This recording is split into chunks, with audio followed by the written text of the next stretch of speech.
ہوشربا کی دنیا میں آپ سب کو خوشامدید کہتی ہوں۔ چلیے الفاظ کے جادو سے سجی ایک نئی داستان کی جانب بڑھتے ہیں۔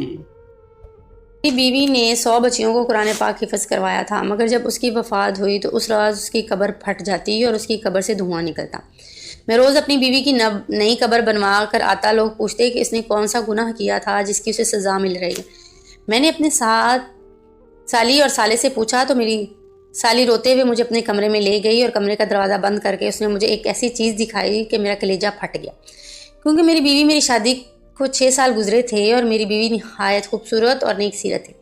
ان 6 سالوں کی رفاقت میں اس نے مجھے کبھی کوئی شکایت کا موقع نہیں دیا تھا۔ میری بیوی حافظ قرآن تھی اور شادی سے پہلے اس نے 100 بچیوں کو قرآن مجید حفظ کروایا تھا، جس کی وجہ سے مجھے ہر وقت یہی سوچ کر خوشی ہوتی تھی کہ میری بیوی کی طرح صرف دنیا ہی نہیں بلکہ آخرت بھی آسان ہوگی اور وہ یقیناً میرے بچوں کو بھی اچھی تربیت کرے۔ ہم دونوں میاں بیوی کو بچوں کا بھی بہت شوق تھا، مگر شادی کو اتنا وقت گزر جانے کے بعد بھی ہماری اولاد نہیں ہوئی تھی۔ اب میں مایوس سا ہونے لگا تھا اور ایسے موقع پر عموماً لڑکیاں سب سے پہلے نا امید اور دل برداشتہ ہونے لگتی، مگر میری بیوی اپنی اداسی ظاہر نہیں کرتی تھی اور صبر سے وقت گزار رہی تھی۔ پھر شادی کے اتنے سال بعد اللہ کو میری بیوی کا صبر پسند آ گیا تھا اور ہمیں اولاد کی خوشخبری ملی ہے۔ میں ان دونوں بہت خوش تھا اور اپنی بیوی کا بہت زیادہ خیال رکھ رہا تھا، کیونکہ ڈاکٹرز کا کہنا تھا کہ میری بیوی کو بہت احتیاط کی ضرورت ہے۔ میرا بس نہیں چلتا تھا میں اپنی بیوی کو بستر سے نیچے اترنے دوں۔ احتیاط اور دعاؤں کے باعث اللہ تعالیٰ نے ہمیں صحت مند اور پیارا سا بچہ دیا تھا، مگر بچہ پیدا ہوتے ہی میری بیوی کی طبیعت ایک دم سے بگڑ گئی تھی۔ میں نے ایسا تو بالکل نہیں سوچا تھا کہ بچہ ہوتے ہی میں بیوی کو کھو دوں گا۔ اپنی بیوی کی طبیعت کا سن کر میں نے اللہ سے اس کی زندگی کی بہت دعائیں مانگی، مگر میری دعائیں رد ہو گئیں اور میری بیوی اللہ کو پیاری ہو گئی۔ میں غم سے بے حال ہو رہا تھا۔ سب جاننے والے میرے لیے افسوس کا اظہار کر رہے تھے اور میں غمزدہ سا ایک کونے میں بیٹھا ہوا تھا۔ جب غسل وغیرہ دے کر تدفین کے لیے ہم قبرستان پہنچے تو آسمان پر بالکل سیاہ بادل پھیلا ہوا تھا اور دن کے وقت بھی ایسا لگ رہا تھا جیسے رات ہو گئی ہو۔ یوں میری بیوی کو دفن کیا گیا۔ نہایت تیز بارش ہو گئی اور ایسے طوفان ہوائیں چلنے لگیں کہ سب حیران و پریشان رہ گئے۔ بیوی کو دفن کرنے کے بعد ہم سب اپنے اپنے گھروں کو پہنچے تھے۔ مجھے ایسا لگ رہا تھا جیسے موسم بھی میرے ساتھ میری بیوی کی موت کا غم منا رہا۔ رات دیر تک تیز طوفانی جھکڑ چلتے رہے تھے۔ میرا بچہ اس وقت میری بیوی کے گھر والوں نے سنبھالا ہوا تھا اور وہ لوگ بھی میرے گھر پر ہی قیام پذیر تھے، اس لیے میں بھی بچے کی طرف سے بے فکر ہو کر اپنے کمرے میں اکیلا بیٹھا اپنی بیوی کو یاد کرتا اور اسے یاد کرتے کرتے میری آنکھ لگ جاتی۔ صبح کے قریب میں نے خواب دیکھا کہ میری بدحال سی بیوی بہت بری طرح رو رہی ہے۔ اپنی بیوی کو اتنی بری طرح روتا دیکھ کر میں تڑپ اٹھا تھا اور عین اسی وقت میری آنکھ کھل گئی۔ باہر تو پانی، بارش اور ہوائیں اب تھم چکی تھی اور آسمان بھی صاف ہو چکا تھا۔ اب مجھے وہ خواب پریشان کر رہا تھا۔ میں ہمیشہ اپنی بیوی کو ہنستے مسکراتے ہی دیکھا تھا، اس کا اس طرح سے رونا، اس کا اس طرح سے خواب میں رونا مجھے بھی بہت گھبراہٹ میں مبتلا کر گیا تھا۔ میں نے گھڑی پر وقت دیکھا تو فجر کا وقت تھا۔ میں نے اٹھ کر فجر کی نماز ادا کی اور اپنی بیوی کی مغفرت کی دعا کرنے لگا۔ ویسے تو مجھے پورا یقین تھا کہ میری بیوی جیسی نیک سے نمازی اور حافظ قرآن عورت کو اللہ نے قبر کی تنگی سے بھی نجات دی ہوگی۔ میں نے دعا کے بعد اٹھ کر کمرے سے باہر جھانکا تو سب لوگ نماز پڑھنے میں مصروف تھے۔ میں نے اپنے بیٹے کا پوچھا تو میری بیوی کے بھائی نے مجھے بچہ لا کر دیا۔ وہ سکون سے سو رہا تھا۔ میں مطمئن ہو گیا اور کتنی دیر اپنے بیٹے کو سینے سے لگا کر بیٹھا رہا۔ اپنے بچے کو پیار کر کے میں اپنے گھر سے نکل کر سیدھا قبرستان پہنچ گیا۔ میں بیوی کے لیے قرآن پڑھنا چاہ رہا تھا۔ کچھ رات والے طوفان کے بعد میں اس کی قبر کے حالت کا بھی اندازہ لگانا چاہ رہا تھا۔ یہ قبرستان پہنچ کر اپنی بیوی کی قبر کے پاس پہنچا تو اس کی قبر کی حالت دیکھ کر میرے رونگٹے کھڑے ہو گئے تھے۔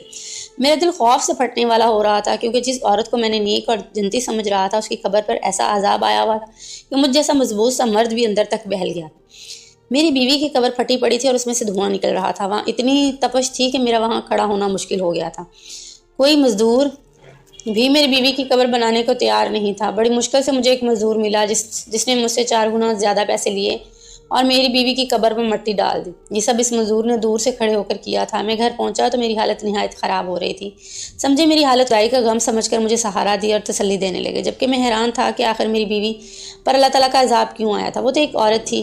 میری نظر میں تو میری بیوی کی ایسی کوئی غلطی نہیں گزری تھی۔ میں سوچ سوچ کر پاگل ہو رہا تھا کہ میری بیوی کی اصل حقیقت کیا ہے، اور جب مجھ پر اپنی مرحوم بیوی کی حقیقت کھلی تو میرا دل پھٹ گیا تھا۔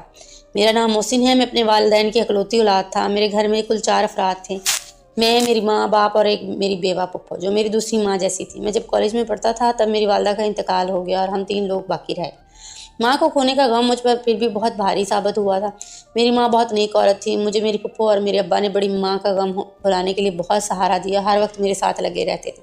وہ دونوں کوشش کرتے تھے کہ مجھے اکیلا نہ ہونے دیں۔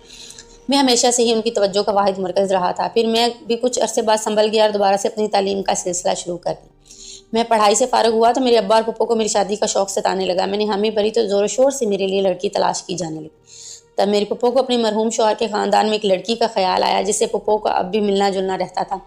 انہوں نے ہمیں بتایا کہ وہ لڑکی کم عمری سے ہی بہت سنجیدہ اور نیک تھی۔ اس کے والدین نہیں تھے اور وہ 2 بہنیں تھیں اور صرف ایک چھوٹا بھائی تھا۔ اس نے بہت بہادری سے حالات کا مقابلہ کیا تھا اور اپنے دونوں بہن بھائی کو اکیلا پالا تھا۔ حالانکہ وہ خود بہت بڑی نہیں تھی، وہ نمازی اور حافظ قرآن تھی، گھر میں بچوں کو قرآن مجید بھی پڑھاتی تھی۔ اس کی دعا اور اس کے دیے ہوئے قرآنی تعویذات میں بہت اثر تھا، جس کی وجہ سے تھوڑا بہت کما کر اپنا گھر چلا رہی تھی۔ میں نے یہ سب سنا تھا تو بہت خوش ہوا۔ میں نے اسے دیکھے بنا ہی اس کے لیے حامی بھر لی اور پپو نے پہلے دیکھ کر کہ میری اس کے خاندانوی بڑوں کے مشورہ کر کے میرا رشتہ اس لڑکی سے طے کر دیا گیا اور جلد شادی بھی طے کر دی۔ میرا رشتہ طے ہوا تو میری بیوی نے یہی شرط رکھوائی کہ وہ بعد میں بھی اپنے بہن بھائی کی شادی ہونے تک، بھائی کی تعلیم پوری ہونے تک ان دونوں کے مالی امداد کرتی رہی۔ مجھے اس بات سے کوئی اعتراض نہیں تھا، بلکہ میں نے سوچ لیا تھا کہ اگر مجھ سے بھی کوئی مدد ہو سکی تو کر دیا کروں گا۔ رشتہ طے ہونے کے بعد ہماری شادی کر دی گئی۔ میں نے اپنی بیوی کو دیکھا تو اس کا اسیر ہو گیا۔ وہ نہ صرف اچھی سیرت کی مالک تھی بلکہ بہت خوبصورت بھی تھی۔ اس کے ساتھ چند دن رہ کر ہی میں اس کے بہت قریب ہو گیا تھا۔ وہ ہمیشہ دوسروں کی مدد کرنے کو تیار رہتی تھی۔ میری پھپھو کو بتائی ہوئی باتوں کے جیسے ہی تھی۔ اس نے کبھی مجھے کوئی پریشانی نہیں ہونے دی تھی اور میرے آرام و سکون کا بھی خیال رکھتی تھی۔ ہمارے گھر میں خوشحالی اور سکون تھا، بس صرف اولاد کی کمی تھی۔ وہ مجھے محسوس تو بہت زیادہ ہوتی تھی، مگر اپنی بیوی کے صبر سے مجھے بہت زیادہ سہارا ملا تھا۔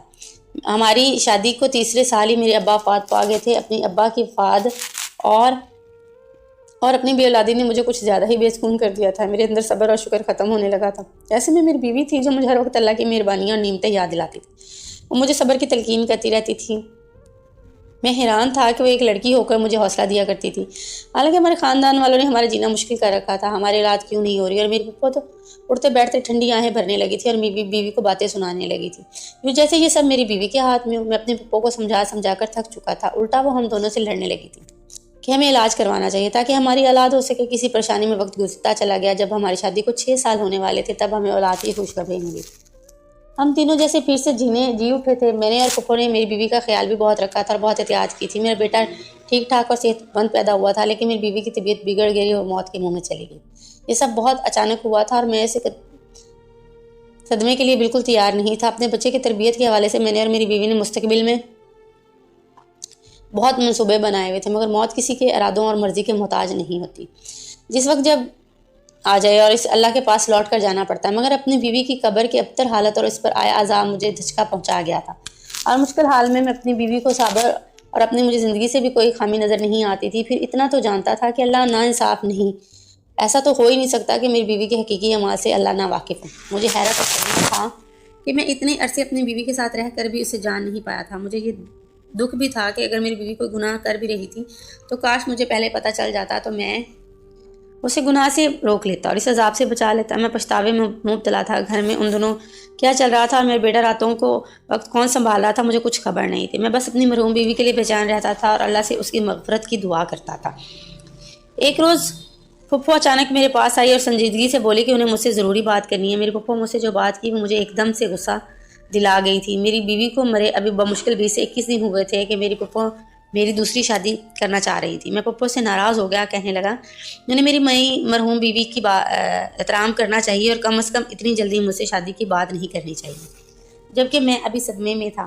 پھپھو نے تحمل سے میری ناراضگی سنی اور پھر مجھ سے کہنے لگی وہ بوڑھی ہو گئی ہیں، اس لیے مجھے یہ میرے بیٹے کو نہیں سنبھال سکتی۔ انہیں بھی میری بیوی کی موت کا دکھ تھا۔ جب میں نے پھپھو کی باتوں کا کوئی بھی اثر نہ لیا تو پھپھو نے مجھ سے کہا کہ بیٹا ٹھیک ہے، تم اپنا بیٹا خود سنبھالو یا پھر اپنا بیٹا اسی کو دے دو جو اسے دن رات ماں کی طرح سنبھال رہی ہے۔ میں نے پھپھو کی بات پر حیران ہوا تھا کہ میرا بیٹا کون سنبھال رہا تھا، کیونکہ میرے اندازے کے مطابق تو میرے بیٹے کو پھپھو ہی سنبھال رکھتی تھی، مگر بالکل لاجواب کر دیا تھا۔ پھپھو نے بتایا کہ میرا بیٹا اتنے روز سے میری مرحوم بیوی کی چھوٹی بہن سنبھال رہی تھی۔ پھر وہ چاہتی تھی کہ میں اپنی بیوی کی چھوٹی بہن سے نکاح کر لوں تاکہ میرے بیٹے کو ماں کا پیار ملتا رہے اور ہمارے گھر بھی سنبھل جائے۔ میں پھپھو کی بات ماننے کو تیار نہیں تھا۔ میں اپنی بیوی کی جگہ کسی کو دینے کے لیے بھی تیار نہیں تھا، مگر پھپھو کا دن بدن مجھ پر زور بڑھتا جا رہا تھا۔ وہ ہر دن مجھے اپنا بیٹا دکھاتی تھی جو نہا دھو کر صاف ستھرا ہوتا تھا۔ پھپھو کی ضد تھی کہ میں اپنے بیٹے کی خاطر اپنی بیوی کی بہن سے نکاح کروں اور اسے ہمیشہ کے لیے اپنے گھر میں رکھ لوں۔ میں نے اپنے کام پر جانا شروع کر دیا تھا۔ میں سارا دن گھر سے باہر رہتا اور واپس آ کر خاموشی سے پھپھو کی ضد سنتا رہتا، اور ایک روز پھپھو نے مجھے بتایا کہ میرا سالہ ملک سے باہر جا رہا ہے۔ میں چونک گیا۔ مجھے میری بیوی نے اپنی زندگی میں ہی بتا چکی تھی کہ اس کے بھائی کی تعلیم مکمل ہو چکی ہے اور وہ نوکری کے لیے ملک سے باہر جانا چاہتا ہے۔ میری بیوی کی کوشش میں تھی کہ اس کے بھائی کے باہر جانے سے پہلے اس کی بہن کی شادی ہو جائے تاکہ وہ بعد میں اکیلی نہ رہ جائے، مگر اسے کوئی مناسب رشتہ نہیں مل رہا تھا۔ اب اپنی بیوی کے بھائی کے باہر جانے کا سن کر مجھے اس کی بہن کا خیال آیا تھا۔ تب میں فکر مند ہو گیا تھا۔ اب مجھے خیال آ رہا تھا کہ اگر میں مزید انکار کروں گا تو میری سالی تو میرے بیٹے کو سنبھالنے کے چکر میں ساری عمر ہی کنواری بیٹھی رہ جائے گی، پھر اس کی شادی کر دی جائے گی اور میرے بیٹے کو سنبھالنے والا کوئی نہیں ہوگا۔ ان کی پھپھو تو واقعی بیمار اور کمزور ہو گئی تھی اور ان کی بینائی میں بھی کمی ہوتی جا رہی تھی۔ سوچ کر پریشان ہونے لگا اور تھک ہار کر میں نے اپنی پھپھو کی بات ماننے کا فیصلہ کیا اور ایک روز کام پر جانے سے پہلے پھپھو کو جواب دے دیا کہ وہ جیسا چاہتی ہیں کر لیں، مجھے کوئی اعتراض نہیں ہے۔ میرے جواب میں میری پھپھو خوشی سے نہال کر دیا تھا۔ میری جاتے ہی شاید انہوں نے پیچھے تمام تیاریاں شروع کر دی تھیں۔ میں جیسے ہی کام سے شام کے وقت واپس آیا، یہ دیکھ کر حیران رہ گیا کہ پھپھو نے میرے نکاح کی ساری تیاری مکمل کر لی تھی۔ میں تو ویسے بھی اس بات کے لیے خود کو راضی کر چکا تھا، تبھی میں خاموشی سے نکاح خواہ کے سامنے بیٹھ گیا اور اپنے بیٹے کی خاطر یہ نکاح کر لیا۔ یہاں سے نکاح کے بعد میں اداس تھا، اپنے کمرے میں بند ہو گیا تھا۔ مجھے پریشانی تھی کہ نہ جانے میری یہ دوسری بیوی اپنی بڑی بہن کی طرح سمجھدار اور خوش مزاج تھی یا نہیں، اور یہ بھی کہ نہ جانے وہ میرا گھر کیسے سنبھال پائے گی۔ مجھے نہیں لگتا تھا جیسے میرا دل اپنی پہلی بیوی سے مطمئن تھا، میں ویسے دوسری بیوی سے بھی کبھی مطمئن ہو پاؤں گا۔ اس نکاح کے بعد بھی میرے وہی معاملات تھے۔ میں صبح سویرے کام پر چلا جاتا، شام کے وقت گھر لوٹتے ہی اپنے کمرے میں بند ہو جاتا تھا۔ میری دوسری بیوی نے خاموشی سے میرا ہر کام سنبھال لیا تھا۔ میرا کمرہ بھی اب بالکل صاف ستھرا رہنے لگا تھا۔ نہ چاہتے ہوئے بھی میرا دماغ اس بات کو سوچنے لگا تھا، اور عجیب بات تو یہ تھی کہ میں نے آج تک اپنی دوسری بیوی کو دیکھا تک نہیں تھا۔ میں نہیں جانتا تھا کہ وہ کیسی لڑکی ہے، کیونکہ میری پہلی شادی پر بھی اس نے مجھ سے پردہ کیا تھا۔ کیونکہ میری بیوی دینی معاملات کی سمجھ بوجھ رکھتی تھی، اس لیے اس نے اپنی بہن کو مجھ سے پردہ کروایا تھا، اور وہ پردہ آج اسی لڑکی سے نکاح ہو جانے کے بعد بھی قائم تھا۔ ایک روز میں کام سے جلدی واپس آیا تو اپنے کمرے میں اپنی دوسری بیوی کو دیکھ کر حیران رہ گیا۔ وہ اپنی بڑی بہن سے بھی زیادہ خوبصورت تھی، مگر ایسی نہیں تھا کہ میں حسن پرست تھا۔ مجھے اس کا حسن متوجہ کر رہا تھا۔ مجھے جس بات نے اس کی طرف متوجہ کیا تھا وہ اس کے چہرے پر پھیلا سکون اور نرم تاثرات تھے۔ اسے دیکھ کر مجھے ایسا لگا تھا کہ جیسے وہ اپنی بہن کی موت سے بھی خوش اور مطمئن ہو۔ میں یہ بات سوچتے ہی عجیب کیفیت میں گر گیا تھا۔ میں اسے غصے سے دیکھتے ہوئے سوال کیا کہ وہ اتنی مطمئن کس بات پر ہے۔ میرا سوال یقیناً اس کے لیے عجیب اور غیر متوقع تھا۔ وہ حیران اور پریشان سے مجھے دیکھنے لگی تو میں مزید بولا کہ اسے اپنی بہن کی موت کا افسوس ہی نہیں ہے، الٹا وہ اس کی جگہ لے کر بھی اتنی خوش کیسے رہ رہی ہے، جبکہ اس کی بہن جوانی میں موت کے منہ میں جا چکی تھی، اور اس کی آخرت بھی جانے کیسی ہونے والی تھی، کیونکہ اس کو قبر میں عذاب جھیلنا پڑ رہا تھا۔ میں نے اپنی مرحوم بیوی کا یہ راز غصے میں سوچے بغیر اس کی بہن کے سامنے بول دیا تھا، مگر میری بات پر جب اس کے چہرے کے تاثرات بدلے تو مجھے اپنی غلطی کا احساس ہوا اور میں چپ ہو گیا۔ میری دوسری بیوی کچھ دیر صدمے سے مجھے دیکھتی رہی اور پھر بری طرح رو پڑی۔ میں اسے روتا دیکھ کر بکھلا گیا تھا۔ روتے روتے وہ ایسی بات بولنے لگی جس نے مجھے ساکت کر دیا تھا۔ وہ بار بار کہہ رہی تھی کہ مجھے یہی خوف تھا کہ بڑی باجی سے اللہ تعالیٰ ناراض ہو جائے گا اور اسے سخت عذاب دے گا، مگر وہ میری سنتی ہی نہیں تھی۔ میں اپنی بیوی کے الفاظ پر دنگ رہ گیا تھا، یعنی میری مرحوم بیوی کچھ ایسا کرتی تھی جس سے اس کی بہن بھی واقف تھی اور اسے روکتی تھی۔ جب میں نے اپنی بیوی سے تفصیل پوچھی تو وہ گڑبڑا گئی اور بات بدلنے کی کوشش کرنے لگی، مگر میں نے سب سچ جاننے کے لیے التجا کی تو اس نے مجھے اپنی بڑی بہن کی اصلیت بتائی، جسے سن کر میرے ہوش اڑ گئے تھے۔ اس نے بتایا کہ میری بہن واقعی نیک لڑکی تھی اور حافظ قرآن ہونے کی وجہ سے ہر وقت قرآن کی تلاوت کرتی رہتی تھی۔ ایک روز ہمارے محلے میں کسی بچے کو تکلیف ہوئی تو اس کی ماں کی پریشانی پر میری بہن نے جو کچھ آیات پڑھ کر اس بچے پر پھونک دی، جس سے اس بچے کو آرام آ گیا۔ اس واقعے کے بعد میری بہن بہت مشہور ہو گئی کہ وہ نیک بیوی ہے جس کے پاس بیماری اور تکلیف کی شفا ہے۔